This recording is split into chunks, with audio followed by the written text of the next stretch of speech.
اعوذ باللہ من الشیطان الرجیم، بسم اللہ الرحمن الرحیم۔ پیر زادہ سید عابد الیاس ایک نئے ٹاپک کے ساتھ آپ کی خدمت میں حاضر ہے۔ سقراط کا نام تو آپ نے یقیناً سنا ہوگا، یہ ایک بہت ہی مشہور فلاسفر گزرے ہیں۔ انہوں نے زندگی میں بہت زیادہ ریسرچز کی، بہت زیادہ علم سیکھا، اور ہمارے لیے یہ نہ صرف ہمارے لیے بلکہ پوری دنیا کے لیے یہ ایک سرمایہ سے کم نہیں تھے۔ ان کا علم پوری دنیا میں بہت زیادہ مشہور ہے۔ تو دوستو، ایک مرتبہ ان کے ایک شاگرد نے ان سے پوچھ لیا کہ آپ نے اتنا علم کیسے سیکھا؟ تو انہوں نے کہا کہ اگر آپ یہ پوچھنا چاہتے ہیں تو کل اس وقت دریا کے کنارے پہنچ جانا ہے۔ جیسے ہی اگلا دن آیا تو وہ جو شاگرد تھا، چونکہ اس کو بھی وہ سوال جو اس نے کیا تھا کہ یہ علم آپ نے کیسے حاصل کیا ہے، اتنی ذہانت، اتنی متانت، اتنی سوچ، اتنا گہرائی والا کام، یہ سارے کا سارا علم آخر آپ نے کہاں سے سیکھا تھا؟ یقیناً وہ بھی یہ چیز جاننا چاہ رہا تھا۔ تو جو دیا گیا ٹائم تھا، اس ٹائم کے مطابق وہ شاگرد بھی وہاں پر آ پہنچا۔ جیسے ہی وہ دریا کے کنارے پہنچتا ہے تو کیا دیکھتا ہے کہ سقراط دریا میں نہا رہے ہیں، دریا میں تیراکی کر رہے ہیں۔ تو جیسے ہی سقراط نے اس اپنے شاگرد کو وہاں دیکھا تو انہوں نے ادھر سے ہی اس کو اشارہ کیا کہ اندر آ جاؤ۔ تو وہ بھی دریا کے اندر چلا گیا۔ جیسے ہی وہ اس کے قریب پہنچا تو سقراط نے بولا کہ مزید اور قریب آؤ۔ تو وہ تھوڑا اور قریب ہو گیا اور اس نے کہا اور قریب آؤ۔ وہ اس کے بالکل قریب، سقراط کے قریب پہنچ گیا اور اس نے کہا کہ تم نے کیا سوال کیا تھا؟ اس نے کہا کہ میں یہ جاننا چاہتا ہوں کہ یہ جو حکمت و دانائی، یہ علم، یہ آپ نے کیسے سیکھا ہے؟ میں اس کے بارے میں آپ سے جاننا چاہتا ہوں۔ سقراط نے کیا کیا؟ تو دوستو، سقراط نے اس کے سر پر ہاتھ رکھ لیا اور اس کو بہت ہی پورے زور کے ساتھ اس کو نیچے کی طرف ڈبو دیا۔ تو وہ جو شاگرد تھا اس نے بھی اپنی پوری توانائیاں، سارے جسم کا جو زور تھا وہ اس نے اوپر اٹھنے کے لیے لگا دیا۔ تو سقراط بھی فل زور کے ساتھ اس کو نیچے کی طرف ڈبوتا رہا اور وہ اپنے آپ کو اوپر کی طرف آنے کے لیے بھرپور کوشش کرتا رہا۔ تو لیکن وہ اوپر آنے میں کبھی کامیاب ہو جاتا تھا، کبھی ناکام ہوتا تھا، اور وہ اسی کشمکش میں تھا۔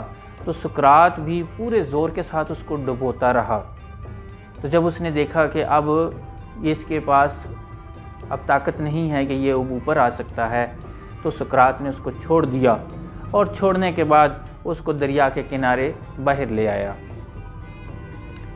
تو تب وہ تھوڑی دیر کے لیے تو خاموش رہا۔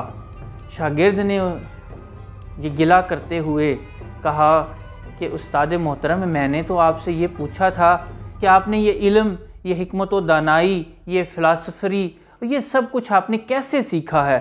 میں نے تو آپ سے یہ سوال کیا تھا، آپ تو میری جان کے در پہ ہو گئے، آپ نے تو میری جان لینے کی بھرپور کوشش کی، آپ نے تو مجھے جان سے ہی ختم کرنے کا ارادہ کر لیا تھا شاید۔ تو اس وقت سقراط ہلکا سا مسکرایا اور اس نے پوچھا، یہ بتاؤ، جب میں تمہیں پورے زور کے ساتھ نیچے کی طرف دھکیل رہا تھا، جب تم ڈوب رہے تھے، تو اس وقت تم کیا کر رہے تھے؟ تمہاری کیا سوچ تھی؟ تمہارا کیا عمل تھا؟ تو اس وقت اس نے کہا کہ اس وقت میرے مائنڈ میں، میرے ذہن کے اندر، میری سوچوں میں، میرے پورے جسم کا ایک ایک حصہ جو ہے وہ زور لگا رہا تھا، وہ کوشش کر رہا تھا کہ مجھے کسی نہ کسی طریقے سے آکسیجن ملے، اور میں اور میرا پورے جسم جو ہے وہ اوپر کی طرف آنے کی بھرپور کوشش کر رہا تھا۔ کیونکہ نیچے جاتا تھا تو وہاں موت نظر آ رہی تھی، کیونکہ وہاں آکسیجن نہیں تھی، اور میں اور میرا پورا جسم پورے اعضاء کے ساتھ، پوری طاقت کے ساتھ اوپر کی طرف آنے کی کوشش کر رہے تھے، کیونکہ مجھے آکسیجن کی ضرورت تھی۔ کیونکہ آکسیجن نہ ہوئی تو مجھے موت واقع ہو جائے گی، اور اسی کشمکش کے اندر جو ہے وہ یہ وقت گزرا۔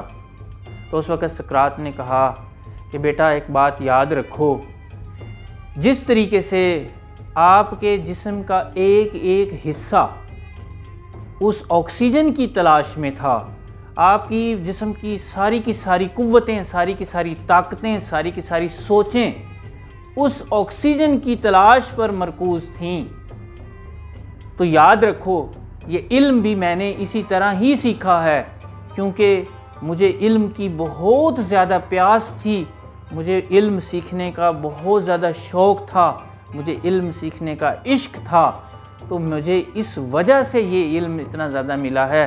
تو دوستو یہ واقعہ آپ نے سنا، اور آج کل ہم سب لوگ چاہتے ہیں کہ ہم بہت زیادہ علم حاصل کریں، ہم بہت زیادہ فیمس ہو جائیں، ہم بہت زیادہ پاورفل ہو جائیں، ہم عالم کہلائیں، ہم عاقل کہلائیں، لیکن ہم کچھ کرنا نہیں چاہتے۔ تو دوستو سقراط نے ہمیں بتا دیا ہے کہ اگر آپ زبردست عالم بننا چاہتے ہیں، زبردست مفکر بننا چاہتے ہیں، فلاسفر بننا چاہتے ہیں، دنیا کے کوئی بھی آپ کامیاب انسان بننا چاہتے ہیں، تو یقیناً آپ کی تشنگی، آپ کی سرچ، آپ کا شوق اتنا زیادہ ہونا چاہیے کہ تاکہ آپ جب وہ حاصل کرنے کے لیے اسی زور کے ساتھ، فل زور کے ساتھ، اپنی ساری توانائیوں کے ساتھ جب آپ اس علم کو، اس چیز کو حاصل کرنے کی کوشش کریں گے، تو یقیناً آپ اس علم تک، اس چیز تک، اس ٹارگٹ تک، اس گول تک، اس کامیابی تک آپ پہنچ جائیں گے۔ تو مجھے یقین ہے کہ آج کی ویڈیو آپ کو بہت پسند آئی ہوگی، اور انشاءاللہ آج سے ہم یہ وعدہ کرتے ہیں کہ ہم جو بھی کام کریں گے اس کو بھرپور طریقے سے ہم نے کام کو اپنے فل زور کے ساتھ، فل ایفرٹس، اپنی پوری کوششیں اس کے اوپر لگا دینی ہیں، اپنا پورا علم اس کے اوپر لگا دینا ہے، اپنی ساری کاوشیں اس کے اوپر لگا دینی ہیں، اور پھر وہ ہم کام آسانی سے ہمارا ہو جائے گا۔